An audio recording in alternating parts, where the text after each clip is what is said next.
going on, everybody? Nick here with Defender Predator Control. Today is Sunday, October 5th, and that means that our coyote season has started. So far, we're off to a pretty good start. It's one of the best starts that we've had in the last few years. Decided to divide and conquer the first night, being the first Wednesday night. Jeremy and Paul, they hooked up and they headed to our west, and Owen, Duel, and myself, we hooked up and we went to the east a little ways. We ended up we hitting 3 spots on the first night. Owen and myself had one dog come in on the first spot, wasn't able to connect, which is fine. That's part of the game. But we ended up going to a different spot. Second spot, dogs were howling all over the place, but 800-900 yards away, and they didn't seem to want to come play with us, which is fine. So we went to a farm right down the road from my house. I love that place. Those guys over there are great. They do a lot for the community, and I guess this is one of the more fun ways we can repay them. So we headed over there, and just like opening night of last year, hit the same setup. Walked out to this specific tree. It's the only tree in the field. We set up there, and they still have standing corn, and hit the call for, I don't know, maybe 3 or 4 minutes. Played a lone howl to start, didn't get a response. Played a fight, didn't get a response, didn't hear anything. And then went to MFK's 3-pack serenade. Let that cycle once, shut that off, and it wasn't a couple minutes after that. There's 2 dogs that came in. They were paired up, I think. They came in together, male and female, big male, and we were able to.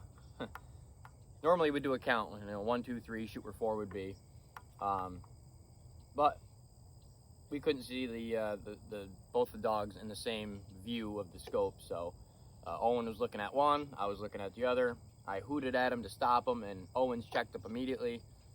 Mine continued to keep on moving. He was slowing down, but didn't come to a complete stop, and Owen jumped the count a little. But either way, he shot, that dog went right down, and then we started winging him at it while I was running. And again, Owen managed to connect out to, I think it was probably like 160 yards on the run shot. And perfect shot, right in the center of the body, quartered away, so it come out, the front shoulder. And that dog went right down in a pile. But that dog weighed 48 pounds. That is a huge dog, especially for up here. That's a big male. So we couldn't have been any happier about that. Jeremy and Paul, they ended up they killed, I think, 2 as well. So we ended up with 2, Owen and myself. Jeremy and Paul killed 2, but I'll let Jeremy talk about that. I'll clip in his portion into this video. But that was Wednesday night. So Friday night, Owen's got a new gun, so of course he's scratching, he's itching to go. So we ended up going out to a spot that should have produced a dog, but it was super tight-lipped over there. There was no sounds. You didn't hear anything, didn't see anything. Nothing was moving. There isn't even deer out.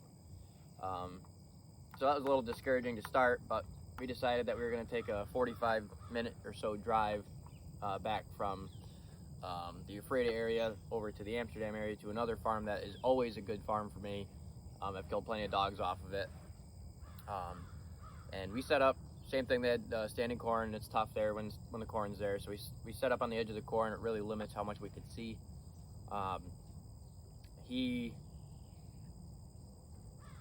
The dog that we killed that night, we had heard across the street.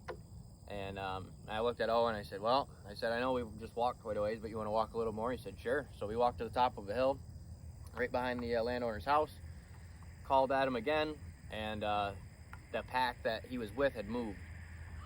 They were actually getting closer to us, but they were still on the other side of the street. So I asked him again. I said, I know I'm asking a lot out of you, but you want to walk some more? And he said, yep, let's go. So we walked down, and we got to a spot where we could see across the road, and sure enough, Owen goes, yep, he just crossed the road. So we watched this coyote come in, I don't know, probably 350 yards, and I don't know, I think he might have relieved himself out there because he was, you know, kicking up some grass with his back legs, and he kept looking back. So we were being patient. We let him probably hang out in that field for 5 or 6 minutes, kind of working his way towards us, hoping that he was going to draw the rest of that pack across from the cornfield, but he never did. And pretty dead wind that night, so we weren't real sure if he was going to wind us or not. But either way, he ran into about, I don't know, I think it was about 90 yards or so. It's hard to tell with the rangefinder. Kept, you know, going like 100 yards, 105 yards, down to 70. So I think it's somewhere in that area. But either way, we were able to put a hurting on him using the bolt action upper, the Bear Creek Arsenal bolt action upper, and 5.56. I'm shooting 62 grain Lehigh Defense controlled chaoses in that, and that put a hurting on him. So I'm pretty happy with that. But we're gonna edit in some of the footage from the scopes. Unfortunately, Jeremy, he had the Thermite with him that does a day and night vision, or the daytime night vision, and it does thermal, so you can actually do picture in picture with thermal or night vision. So you get the best of both worlds with that scope. But unfortunately, he's not sure what happened, if it was something happened in the scope, or maybe it was something with the auto record. But he shot one and the scope just completely shut off on him. So he had to turn the scope back on. Our buddy Paul went to get the truck, and when he went to get the truck, Jeremy ended up seeing another coyote come out. It was actually sniffing the one that he had just shot. So he was able to shoot that one. And the scope, again, same thing. You can kind of see it in the video. It got super laggy. So we're not real sure what that's about. Maybe it's something wrong with the scope. We're not sure. But either way, had a fantastic night, opening night. Had a really good night. Friday night was real quiet, but we were still able to make it happen. So I hope you guys enjoy. If you guys want to see anything different, or if you guys would like to ask some questions, you know, comment down below. You know, hit us up on Facebook. That Defender, or not on Facebook, is New York Coyote Hunters. YouTube, Defender Predator Control. And I'll be sharing this around. So I hope you guys enjoy, and have a good one. Take it easy.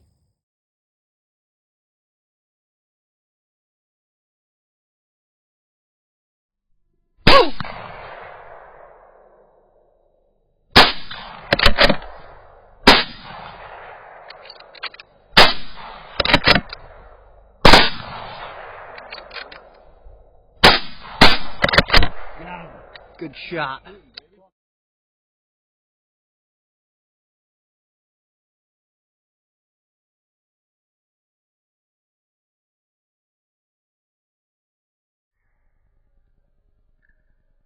Woo! Hey, it's Jeremy Nick with Defender Predator Control, Defender Training. We're just out here today discussing my setup and what I use. Currently, I'm using a Ruger American Gen 2 in 22 ARC. I really like this round. I know a lot of the popular cartridges are, you know, 22 Creedmoor, 6 Creedmoor, all those, 243, 22, 250. I like this because there's literally zero recoil, so it's super easy to shoot and stay on target, and then if you have to fire again, you're able to. The upgrades I've done to it are MDT bolt-on, or a threaded-on, oversized bolt handle. It's super nice for being able to rack around and have control of the bolt. You're not trying to find it in the dark when you're looking. And then I also did a jarred trigger. That's the heaviest one you could get, which was like 24 ounces or 36 ounces, something like that. I think it's 24, a pound and a half, and that's like perfect for this. It's not too light, and it works really good. The scope I'm using is the D&T Optics TCN 335R, and that is 384 thermal with also integrated night vision, and it has a rangefinder, and it has ballistics. So it's awesome. I'm a die-hard thermal guy. I have to have thermal. I would never hunt with just night vision. But I do see the plus sides to having have night vision and being able to use it for identifying the animal. It comes in super handy. Sometimes you get a fox that comes in really quick and it's close and you're not sure is it a coyote or not. And being in New York where our seasons they only overlap for a couple weeks, it's a real plus being able to have that night vision ID. And you guys will see that in the video Nick throws together for it. We just checked the rangefinder out to 500. It was awesome. We didn't record it. I'm going to see if I have the video on there or the auto record, but I forgot to record it. But it's dialed in perfectly from 500 all the way to 300 to 100. It's right on the money. In the video, you'll see I shot one in the head the other day, a coyote. That was we were thinking like a little over 200 yards from what we paced when we went to go drag it to the truck. But it was right on the money. So once again, it's a great little setup. You know, the gun was $600.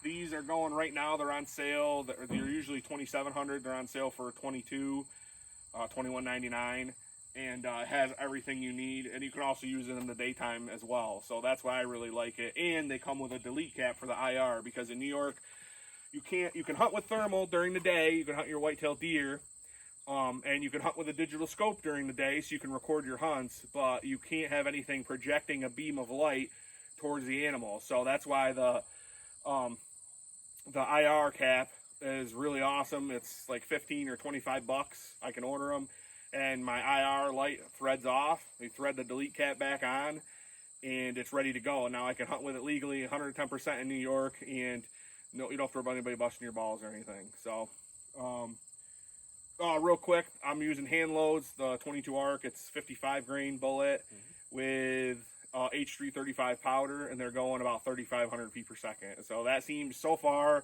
I used it for a couple nuisance deer that we have. I have nuisance tags for in New York on a pumpkin patch. They did amazing with them. And on coyotes, it's been bad medicine. They don't like them at all. They don't take a step after you shoot them. So super happy with the whole setup. We're on top of course, a 2-vetch tripod. This is the QDT original version, not the V2. It's super stable. I can run my 30-pound competition gun on it, and it's rock solid. And then tip of the week for you guys, and I know this is kind of long, but this is a $10 cell phone holder for your car with a clamp built into it, and I have my lanyard from my remote onto it, and it just sticks to the tripod, and it's freaking awesome. It holds your remote right there where it's easy to see, it's easy to read. The light's facing the right direction. Sometimes when it's hanging down around your neck, the light can be swaying back and forth. Something could possibly see that. But for the $10, instead of spending, I know there's special ones they make for them. They're big dollars. This is super easy. It's just the 2 wings spread apart.